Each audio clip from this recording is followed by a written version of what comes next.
Hey, what's up guys? I'm Joey from awesomecameras.com and this is my first attempt at cyanotype printing. Cyanotype printing is one of the oldest photographic processes. It's you've probably seen it before. It's like a blue and white kind of looking picture. Maybe you did it in elementary school or something where you put some leaves on this blue paper and it makes a negative of whatever you put over the paper. It's basically that, but I'm going to try and do an actual photograph on it. So what I'm going to need here, I've got my Cyanotype paper. This is blue printables, just ready to go out of the box. It's already coated and light sensitive. I'm using this Pictorico transparency. I'll be printing a negative image onto this, and that will effectively be my negative that I'll be making my print from. I had this picture of some palm trees I want to print, and so I put it into Photoshop, inverted it to a negative, and then I printed it onto the transparency. You'll see it's a negative image, just looks like a big negative. I also got two pieces of this, the 11 by 14 framing glass, just basic, just any glass will do, as long as it fits the print size that you're trying to make. So I'll be sandwiching the negative and the paper between two pieces of glass, just to get a good exposure when I put out in the sun. I've also got this, just a tray to rinse the print out after I expose it. And this is optional. I've read online that if you put a few drops of hydrogen peroxide in after you rinse, it oxidizes the print faster. Usually that can take up to 24 hours. So yeah, I'm gonna just get one ready to go here. Put the negative in with the paper, and then we'll go expose it.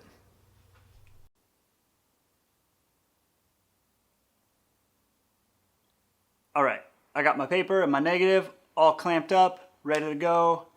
I'm gonna go outside and expose it. I'm gonna do about a 5-minute exposure. The instructions say it should be 5 to 10 minutes, but I'm just gonna start with 5, see how it goes. I have done one exposure before with this paper, and it was just of some leaves. I think I did 5 or 7 minutes, and it was something that was blocked out a lot more light than these negatives do. So I'm just going to leave it at 5 and see how that goes. And while that's going, I'm going to fill up my tray and get ready to rinse it when it's done. All right, so I got my exposure done. It was about a 5-minute exposure. I'll get this out of here. Take those clips off.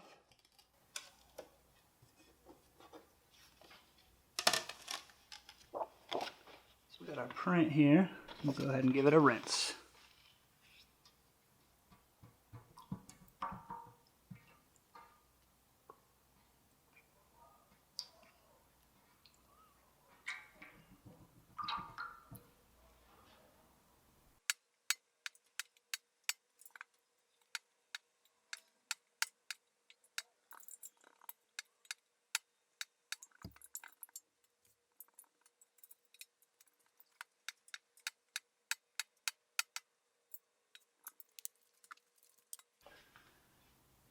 All right, so now I'm gonna add a little bit hydrogen peroxide, mix that up, and that's supposed to help oxidize this. Just a little final rinse with the hydrogen peroxide in there.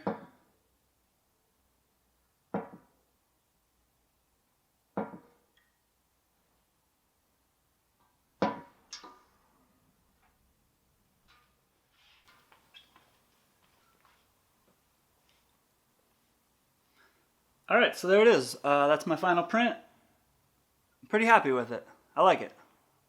Yeah, not bad. There are a couple things here. I didn't line the edge up perfectly, so you see the edge here. It's got this dark blue line down the side of the paper. That was just the negative, didn't cover the paper all the way. That you can just trim off. That'll be fine. There's some spotting in the middle here. I'm not sure what that is. Maybe I was a little too rough when I was agitating it in the water and rubbed some of the fibers off the paper. I'm not too sure though. Other than that, I think it looks pretty great. I did read on the packaging, it said best if used within 3 months. Now I've had this paper probably close to 9 months already. That's how long I've had it. There's a date on it, and it's sometime in 2014. So this paper's about 2 years old. So I would suggest if you're going to do it, try with fresh paper. You might have a better result than I did. I feel like there should be a little more detail in the shadows of the palm trees. Not too sure what you have to do to bring that out. I know this is just a super high contrast type of printing, so it's going to be hard to get a lower contrast in the print, but that's just something to think about. You can also get these chemical packs where you mix up your own chemicals and you paint it onto, say, some watercolor paper, and then you can make your prints from that, so you know exactly how fresh your chemicals are and you can really control it a little better.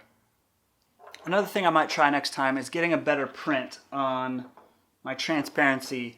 I don't have the greatest printer, so I don't know if you can see it on camera here, but you can see the lines from the printer up here, so it's just not the greatest quality of a print. So maybe next time I'll take some of this paper down to Kinko's and have them actually do a better quality print on a really high quality printer, and see if I can get some better results from that too.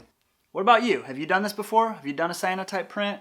If so, maybe I did something wrong. Let me know down in the comments. If you got any tips and tricks, maybe it'll help someone else out that's trying to do this in the future. Also, I'm going to link to all the supplies that you'll need down here in the comments below. So go ahead and check those out. And if you're into photography, this sort of stuff, hit the little subscribe button and stick around. Alright guys, thanks so much for watching. Again, I'm Joey with awesomecameras.com, and this was my first cyanotype print. Pretty cool, huh?